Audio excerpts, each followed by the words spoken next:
श्री राम ने कहा मेरे भक्त आ रहे हैं, मुझे अब श्री राम का रूप धारण करना पड़ेगा। प्रभु श्री राम ने रूप धारण किया और जैसे ही भगवान को सामने देखा हनुमान जी ने कैसे ही कहा नीलाम्बुजस्याम मलको मलांगम सीता समारोपितवा पाणो महासायं चापं नमामि सनातन नमामि रघुवंशं। तुरंत गए और भगवान के चरण में गिर गए। कौन? हनुमान जी। परंतु जानते हैं हनुमान जी को तुरंत प्रभु उठाए और अपने हृदय से लगा लिया। हृदय से लगा के कहे, हनुमान जी ने कहा प्रभु आपने बहुत लेट कर दिया आने में और बुलाने में।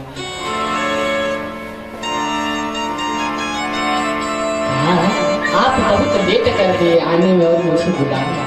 प्रभु ऐसा क्यों? अब एक बात मैं और आपको बताऊं, प्रभु जो है ना, कोई भी भक्त है जैसे चरण में लगता है तुरंत उसको अपने गले लगा लेते हैं। परंतु जब जानते हैं प्रभु ना पहली बार भगवान से मिले थे, किससे? प्रभु ना तो पहली बार हनुमान जी से मिले तो हनुमान जी को लगाए नहीं थे गले से उठा कर, कि उनको गले से लगाया। क्यों नहीं लगाया? जानते हैं क्या हुआ? एक बार की बात है, बाली जी ना अपने भाई को मार के भगा दिया। अब वो गए और पर्वत पे रुक गए, जिससे मुख पर्वत। उस पर्वत पे बाली को श्राप लगा था कि अगर इस पर्वत पे तुम जाओगे तुम्हारी मृत्यु हो जाएगी, इसीलिए उस पर्वत पे वो जाता नहीं था। क्या हुआ? सीताहरण हो गया था। राम जी और लक्ष्मण जी आ रहे थे उसी पर्वत की ओर। अब उन्होंने देखा तो कहा जाओ देखो, हनुमान जी से कहा जाओ देखो ये कौन है, ये दोनों लोग जो आ रहे हैं इनको बताना, अगर ये बाली के भेजे हुए दूत होंगे तो मैं यहाँ से तुरंत 9 तो 11 हो जाऊंगा, मैं भाग जाऊंगा, और अगर नहीं होंगे तो मैं रुका रहूंगा। अब हनुमान जी भाई वेश धारण किया, किसका? ब्राह्मण का वेश धारण किया और आए और कहे आप कौन है? कहे कठिन भूमि कोमल पाद गामी कमन हेतु बिच रहूं बन स्वामी। क्या कह प्रभु इतनी कठिन भूमि और आप इतने कोमल पद, इस वन में आप कहाँ विचरण कर रहे हैं? हनुमान जी राम जी कह रहे हैं मैं मेरा नाम राम है और ये मेरे भाई लक्ष्मण है। पर प्रभु ने उससे पहले सोचा अरे मेरा भक्त, प्रभु सब जान जाते हैं, आप नहीं जानेंगे पर प्रभु सब जान जाते हैं। प्रभु ने कहा जब मेरा भक्त ही मुझसे बहरूपिया बनकर आके बात कर रहा है तो मैं भी अपना रूप छुपाऊंगा। तो प्रभु डायरेक्ट नहीं बता रहे, घुमा फिरा बता रहे मैं राम हूँ। किसका पुत्र? मैं दशरथ चक्रवर्ती राजा का पुत्र राम हूँ, अयोध्या के पुत्र राम हूँ, और ये मेरे भाई लक्ष्मण है। मेरे साथ मेरी पत्नी सीता जी, उनका किसी ने हरण कर लिया। जैसे ही हनुमान जी ने राम नाम सुना वैसे राम जी के तुरंत चरण में पड़ गए। बोले प्रभु मैं तो अज्ञानी मूर्ति हूँ, आप तो सब जानते हैं, आपने क्यों नहीं बताया? पर प्रभु ने उनको चरण में गिरा नहीं दिया, लगाया नहीं हृदय से, हृदय से नहीं लगाया। क्या अभी मैंने बताया था ना, भगवान की आदत है पहली बार ही वो हृदय से लगाया। तब क्यों नहीं लगाया ये भी तो कोई बात है। फिर हनुमान जी कुछ देर पड़े रहे, फिर उठे, फिर कहा प्रभु मैं अज्ञानी मूर्ति हूँ, आपको तो सब पता था, मैं एक आपका तुच्छ दास हूँ। फिर से गिर गए पर प्रभु फिर नहीं उठाए। अब हनुमान ने सोची काहे प्रभु उठा नहीं रहे, हृदय से क्यों नहीं लगा रहे, बोलो।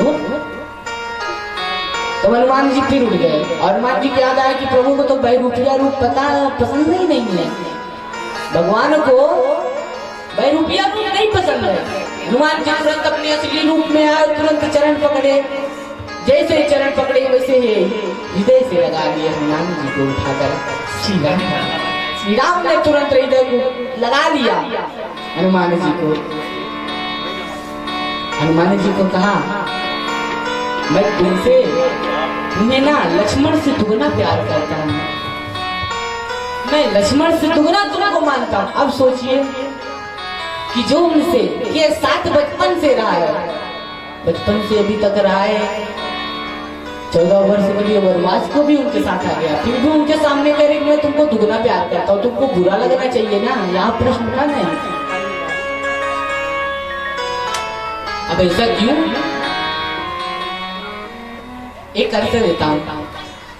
सोचिए माँ है, उसके एक 6 साल का बच्चा एक अभी हुआ ही है, तो इसको ज्यादा प्रेम करेगी, 6 साल वाले को या छोटे वाले को?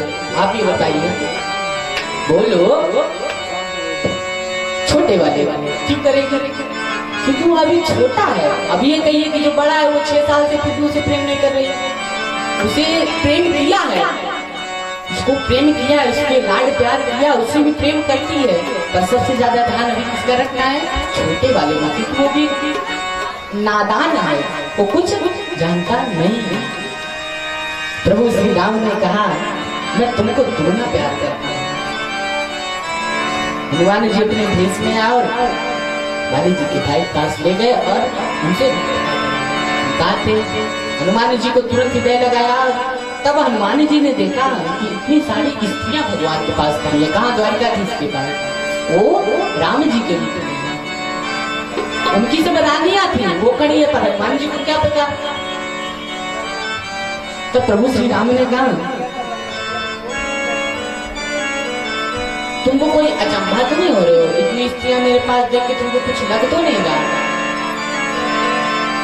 हनुमान जी ने कहा प्रभु आप जो करोगे सब सही ही करेंगे, अरे आपके साथ इतनी दासियां कौन खड़ी हैं?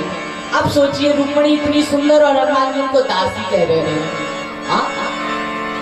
हनुमान जी को जब दासी कहा, रुक्मणी जी का मुंह तब देखने एकदम लटका हुआ सामने।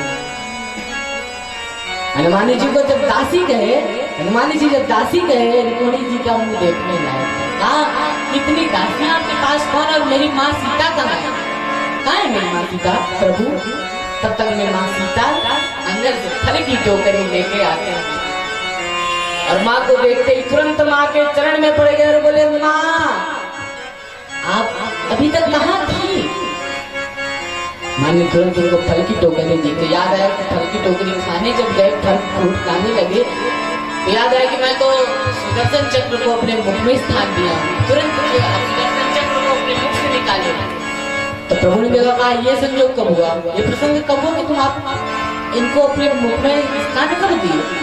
कहा प्रभु मैं आ रहा था तो ये अंदर आने नहीं दे रहे थे, और मैं अगर इनसे युद्ध करता तो मैं आ ही न पाता, बहुत लेट हो जाता और आपको प्रतीक्षा करनी पड़ती, इसीलिए मैं इनको अपने मुख में स्थान दे दिया। सुदर्शन चक्र जी बाहर चले गए, तुरंत फल ग्रहण किया और फल ग्रहण करके हनुमान जी राम जी से आज्ञा लिए। तब राम जी ने कहा तुमको अभी कलयुग में भी रुकना है और तुमको ब्रह्मा का पद धारण करके सृष्टि की रचना करना है। ब्रह्मा के पद पे तुमको रह के सृष्टि की रचना करना है। आप सब भी कहते हैं ना कि भी हनुमान जी अमर है, कहते हैं ना, सब कोई कोई कहता होगा। प्रेम से बोलिए राधे राधे राधे राधे। ऐसे नहीं, सब लोग हाथ ऊपर करके प्रेम से एनर्जी में राधे राधे राधे राधे राधे राधे राधे राधे। तो हनुमान जी अपने गंतव्य को प्रस्थान कर दिए। तब गरुड़ जी आए। हनुमान जी के जाने के बाद गरुड़ जी पहुंच रहे हैं। सोच लीजिए इतने धीमे हैं हनुमान जी सामने। सेकंड में पहुंचे, काम किए 2-3 मिनट में और चले गए। तब कौन आ रहा है? गरुड़ जी। गरुड़ जी सुदर्शन चक्र से कह रहे हैं अभी महाबली हनुमान आते होंगे, उनको अंदर मत जाने देना। सुदर्शन चक्र कह रहे हैं आ भी गए, तब चले भी गए, हमें पता भी नहीं चला। कहीं वो इतनी जल्दी आ गए और चले गए, वो तो मुझसे सो भी नहीं गए। तब ज्ञात हुआ कि हमसे ना कोई ये नहीं करना चाहिए, अपने अंदर अहंकार नहीं लाना चाहिए, ना भगवान प्राप्त कभी नहीं होते। हाँ बोलो, भगवान अहंकारी व्यक्ति को कभी नहीं प्राप्त होते। तब सुदर्शन चक्र ने कहा